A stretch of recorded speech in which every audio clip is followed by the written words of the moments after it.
జాతీయ SC commission అధికారులకి ప్రత్యేకంగా కృతజ్ఞతలు తెలియజేస్తున్నాను. ఎందుకంటే ఈరోజు సీరియస్గా యాక్ట్ చేసినందుకు.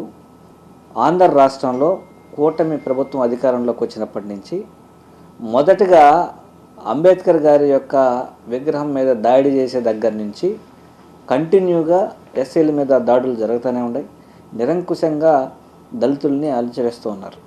ఇది సాక్షాత్తు జాతీయ ఎస్సీ కమిషన్ వారు ఈరోజు పత్రికా ముఖంగా విలేకరుల సమక్షంలో ఈ విషయాన్ని చెప్పడం జరిగింది. అంటే దీన్ని బట్టి మనకు అర్థమయ్యేది ఏంటంటే, ఈ కూటమి ప్రభుత్వం, తెలుగుదేశం ప్రభుత్వం అధికారంలోకి వచ్చిన తర్వాత ఎక్కడైనా కూడా ఏ చిన్న తప్పులకు కూడా ఎస్సీల మీద పాశవికంగా వాళ్ళ యొక్క పవర్స్ అన్నీ ఉపయోగించి వాళ్ళ మీదే దాడులు చేయడం, వాళ్ళ మీదే కేసులు పెట్టేయడం, వాళ్ళకి ఎవరైతే గొంతు విప్పి మాట్లాడుతున్నారో, అన్యాయాలను ఎదిరిస్తున్నారో వాళ్ళ మీద కేసులు పెట్టేయడం, అణచివేయడం, జైల్లో వేసేయడం. చుండూరు దగ్గర నుంచి, కారంచేడు దగ్గర నుంచి, అలాగే ఈరోజు తెనాలి సంఘటన దగ్గర నుంచి, చీరాల సంఘటన దగ్గర నుంచి మనం గమనిస్తూనే ఉన్నాం. ఆంధ్ర రాష్ట్రంలో ఏ విధంగా ఎస్సీల మీద దాడులు జరుగుతూనే ఉన్నాయి. కానీ వైఎస్ఆర్ కాంగ్రెస్ పార్టీ ఖచ్చితంగా వీళ్ళందరికీ తోడుగా ఉండి అన్యాయాలని ఖచ్చితంగా ఎదురిస్తుంది. వైఎస్ జగన్మోహన్ రెడ్డి గారి యొక్క ఆధ్వర్యంలో ఖచ్చితంగా అండగా ఉంటుంది.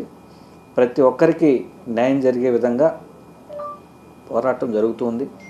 అందుకే ఏ చిన్న ఇన్సిడెంట్స్ ఎస్సీల మీద కానీ, ఎస్టీల మీద కానీ, బీసీల మీద కానీ, అలాగే మహిళల మీద కానీ ఎలాంటి దాడులు, ఎలాంటి అట్రాసిటీస్ జరిగినా కూడా ఎప్పటికప్పుడు వైఎస్ జగన్మోహన్ రెడ్డి గారి యొక్క సారథ్యంలోని వైఎస్ఆర్ కాంగ్రెస్ పార్టీ ఇక్కడ ఉన్నటువంటి జాతీయ ఎస్సీ మహిళా కమిషన్ కంప్లైంట్ చేయడం కావచ్చు, అలాగే హ్యూమన్ రైట్స్ కంప్లైంట్ చేయడం కావచ్చు, అలాగే ఎస్సీ కమిషన్కి కంప్లైంట్ చేస్తూనే ఉంది. సో తద్వారా ఈరోజు ఎప్పటికప్పుడు ఇష్యూస్ని ట్రాక్ చేస్తూ ఖచ్చితంగా ఎస్సీ కమిషన్ స్పందించినందుకు ఈరోజు ప్రత్యేకంగా ధన్యవాదాలు చేస్తాం.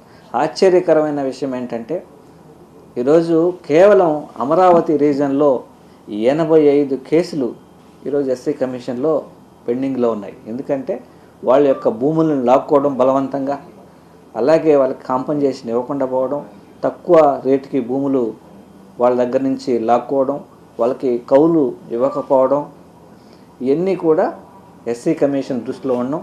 ఈరోజు సాక్షాత్తు ఎస్సీ కమిషన్ వారే ఈ విషయాన్ని బహిర్గతం చేశారంటే ఎంత దారుణంగా ఆంధ్ర రాష్ట్రంలోనూ, అలాగే అమరావతి రీజియన్లో ఎస్సీలని ఏ విధంగా అణచివేస్తున్నారో ఇది ఇంతకన్నా నిదర్శనం ఇంకేం లేదు.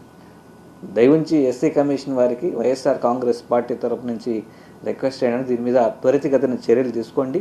బాధ్యుల మీద కఠినంగా చర్యలు తీసుకునేలాగా ఆదేశాలు ఇవ్వండి. దళితులకి న్యాయం చేయాలని ఎస్సీ కమిషన్ని, అలాగే కేంద్ర ప్రభుత్వాన్ని కోరుతా ఉన్నాం వైఎస్ఆర్ కాంగ్రెస్ పార్టీ నుంచి.